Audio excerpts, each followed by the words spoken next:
Thank you for joining Wars of the Roses as we continue with Part 46, the Scheme of the Ophites, Part 4, the Figured Monuments of Gnosticism, from the Gnostics and Their Remains, Ancient and Medieval by C.W. King. The Scheme of the Ophites. Gnostic symbols, with their uses in this life and in that to come, have thus far been the subject of our investigation, which naturally leads us to consider the ideas that their devisers entertained of the constitution of the next world and of the nature of the soul itself. As to the former of these deeply interesting questions, the Gnosis specially labored to afford the exactest information to its disciples, and in this class the one preserved by Origen in Celsum 6. Leaves nothing to be desired in point of fullness, and may confidently be accepted as the most authoritative of all such celestial cartes de route. This learned father had by some means or other become possessed of a parchment chart on which were depicted the successive stages of the soul's heavenward journey, with the several powers it must encounter in its flight, and the proper invocations, specimens of which I have already given, whereby it should extort permission to traverse their dominions. This was merely an adaptation to the new notions of the sect of the old Egyptian ritual, always placed entire or in part within the mummy case, and entitled The Book of the Gates, concerning the manifestation unto the light. These gates, leading to the palace of Osiris, were 21 in number, and were guarded each by its particular deity, to be duly addressed in his turn. The Papyrus of Ptamenof, otherwise Ammonius, D. under Hadrian, has been admirably explained and translated by Champollion and published in Caillard's Voyage à Meroe 4, page 22, or the belief may have had a Chaldean origin, even more ancient than the Egyptian. Lane Fox and others have translated a tablet giving an account of the descent of the goddess Ishtar into Hades, the land of no return. The Lord of Earth gives her a green bough of the if tree, and she passes successively through the 7 gates, surrendering at each in order her crown, earrings, head jewels, frontlets, finger and toe rings, and necklace. The Lord of Hades gives her a cup of the water of life, and she returns, receiving back her jewels in the same order in which she gave them up. This chart was known to the faithful as the schema or diagramma of the Ophites. Amongst these invocations, the one addressed to Iao, genius of the moon, is peculiarly important as illustrating the use of the most numerous class of the talismans we are considering.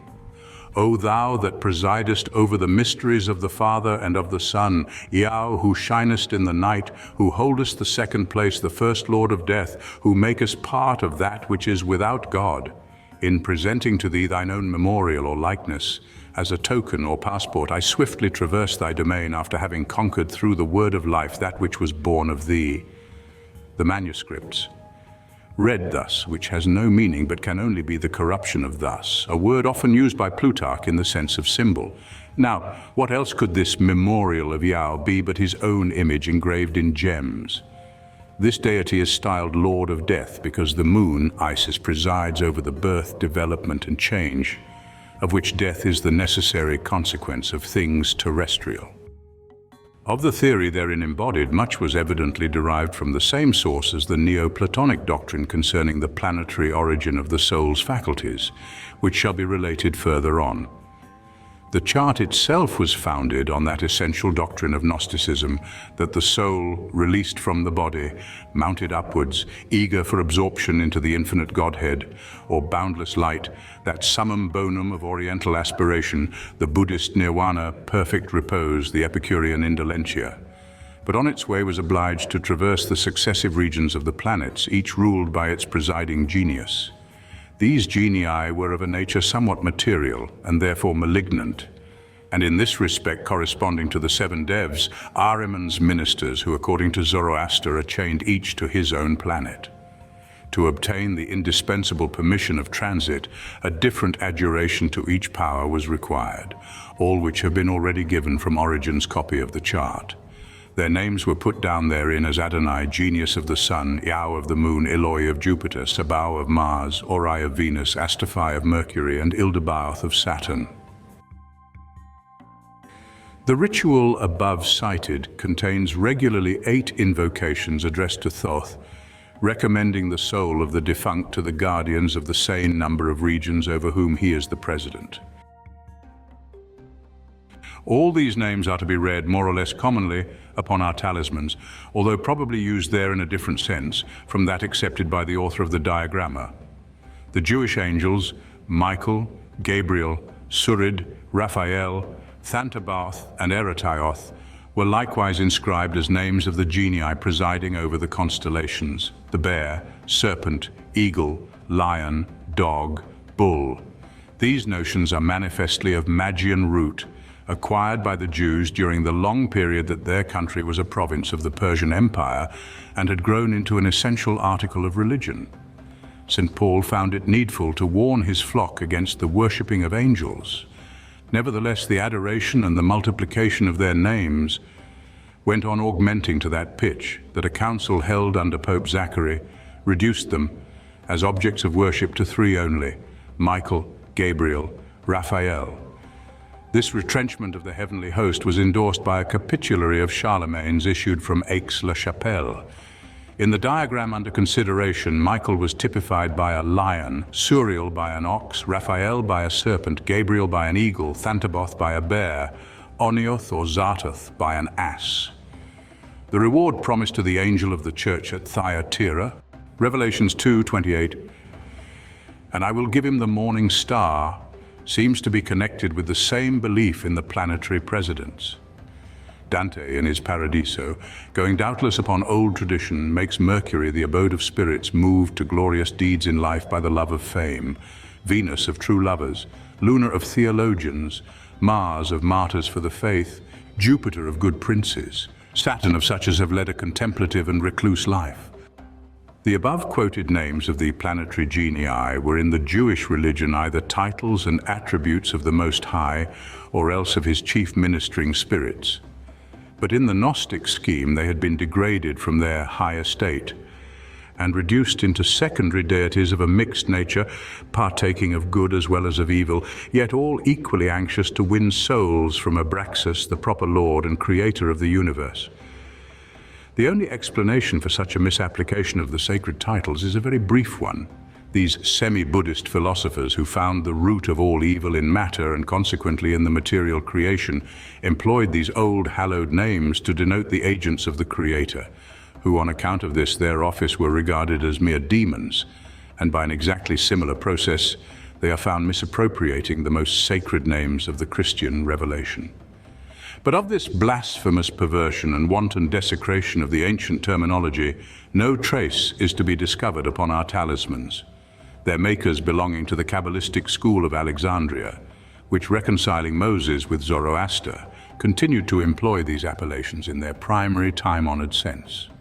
The source of this notion concerning the planetary rulers can be traced very far back. The power of Ildebaoth or Saturn and his sons over the soul, as well as the astrological notion about the influence of the stars over man's destiny, are clearly part and parcel of what the Alexandrian Platonists had taught concerning the planetary origin of the soul and its faculties, thus expounded by Macrobius. The soul, on its descent from the one and indivisible source of its being in order to be united to the body, passes through the Milky Way into the zodiac at their intersection in Cancer and Capricorn, called the gates of the sun, because the two solstices are placed in these signs. Through Cancer, the gate of man, the soul descends upon earth, the which is spiritual death. Through Capricorn, the gate of the gods, it reascends up into heaven, its new birth taking place upon its release from the body. So soon as the soul has left Cancer and the Milky Way, it begins to lose its divine nature, and arriving at Leo, enters upon the first phase of its future condition here below. During its downward progress, the soul, at first a sphere in form, is elongated into a cone and now begins to feel the influence of matter, so that on joining the body it is intoxicated and stupefied by the novel draught. This condition is typified by the crater of Bacchus placed in the heavens between Cancer and Leo. The soul thus descending as it passes through each sphere receives successive coatings, as it were, of a luminous body, and is furnished at the same time with the several faculties it has to exercise during its probation upon earth. Accordingly, in Saturn it is supplied with reason and intelligence. in Jupiter with the power of action, in Mars with the irascible principle, in the Sun with sensation and speculation, in Venus with the appetites, in Mercury with the means of declaring and expressing thoughts, in the Moon with the faculty of generating and augmenting the body. Hence, as the planets contain all the elements that, so to speak, make up the inner man, the genii, their rulers, lords of death, as Valentinus calls them, exercise their tyranny over the soul through the medium of these faculties, so long as the soul is encrusted with their contributions during its imprisonment in the body. It is curious to compare with this Grecian theory the doctrine of the servants of Saturn, dwellers in the farthest north, unmistakably a fragment of druidical lore, preserved to us by Plutarch in his treatise On the Face in the Moon. They taught that in the generation of man, the earth supplied the body, the moon thus, the sun the thus. What the thus is to the body, the same is the thus to the thus. This composite nature undergoes a double death. In the first, Demeter, whose companion is the earthly or supernal Hermes, forcibly separates the thus animal soul from the body. This soul, after a certain penance in the middle sphere in order to purify it from the pollution of the flesh, is caught up into the moon and passes through the earth's shadow during an eclipse, after a probation proportionate in length of time unto its deserts. Whereas the wicked, if they try to enter before their purification be completed, are scared away by the terrific face. The good abide in the moon in the enjoyment of perfect tranquility, and becoming thus, or genii, busy themselves with the regulation of human affairs upon earth, rendering oracles and similar services to mankind. But should these beatified spirits misconduct themselves, they are put again into a human body and sent down to earth. This is the very doctrine of Manes, who made the light of the moon to depend upon the brightness of the Blessed One therein resident, a theory which Epiphanius triumphantly overthrows by asking how the luminary was supplied during the 8 centuries that elapsed between the creation and the death of Adam. But after a certain time, the following scene here aspires to reascend to its fountainhead, the sun, whereupon Persephone, with her colleague, the celestial Hermes, separates it with gentleness and by slow degrees from the grosser thus. This is the second death. The vows flying up to the sun, but the thus remaining in the moon in a dreamy sort of existence until gradually absorbed into her substance, exactly as the earth gradually absorbs into herself the remains of the body. Calm and philosophic souls are easily absorbed, but active, passionate, erotic natures with great difficulty. They wander about in mid-space, divested of the following scene here, becoming Tychi and Tiffany's, throwing confusion into oracles, as the so-called Typhon does at Delphi, until in the end they likewise are drawn back and attracted into the substance of the moon. Names of the chief giants who warred against Jupiter. The legend clearly comes from the same source as that in the book of Enoch. And the giants who were born of the spirit and of flesh shall be called evil spirits upon earth, and on earth shall be their habitation. Evil spirits shall proceed from their flesh, because they were created from above. From the holy watchers was their beginning and primary foundation. Evil spirits shall they be upon earth, and the spirits of the wicked shall they be called. The habitation of the spirits of heaven shall be in heaven, but upon earth shall be the habitation of terrestrial spirits who are born on earth. The spirits of the giants shall be like clouds, which shall oppress, corrupt, fall, contend, and bruise upon earth. 15:8. Justinus Kerner, in his treatise Die Seherin von Prevorst, improving upon the old notion, most ingeniously anatomizes the inner man and makes him to consist of 3 members: Seele, Nervengeist, Geist.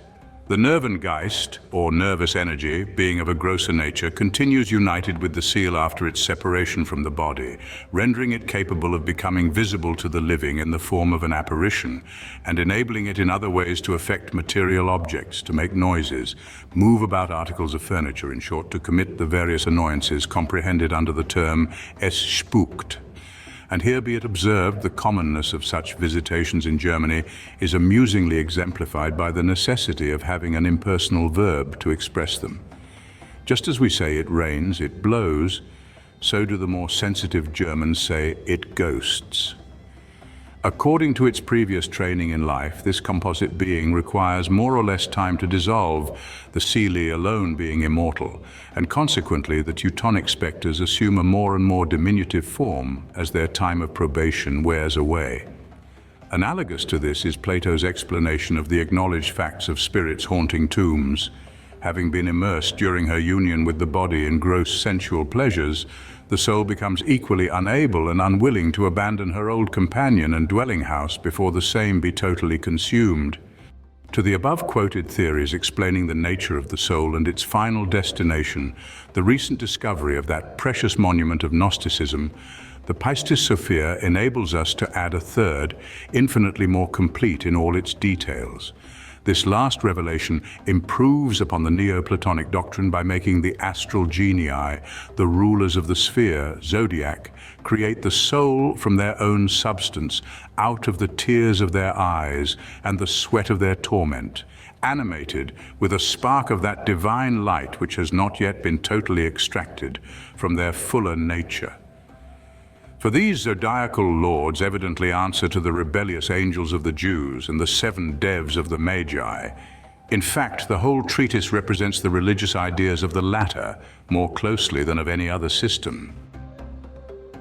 Thank you for watching, and please don't forget to share, like, subscribe and comment, and if you can please consider donating to Wars of the Roses. Links to PayPal and Patreon are in the description. Thank you so very much.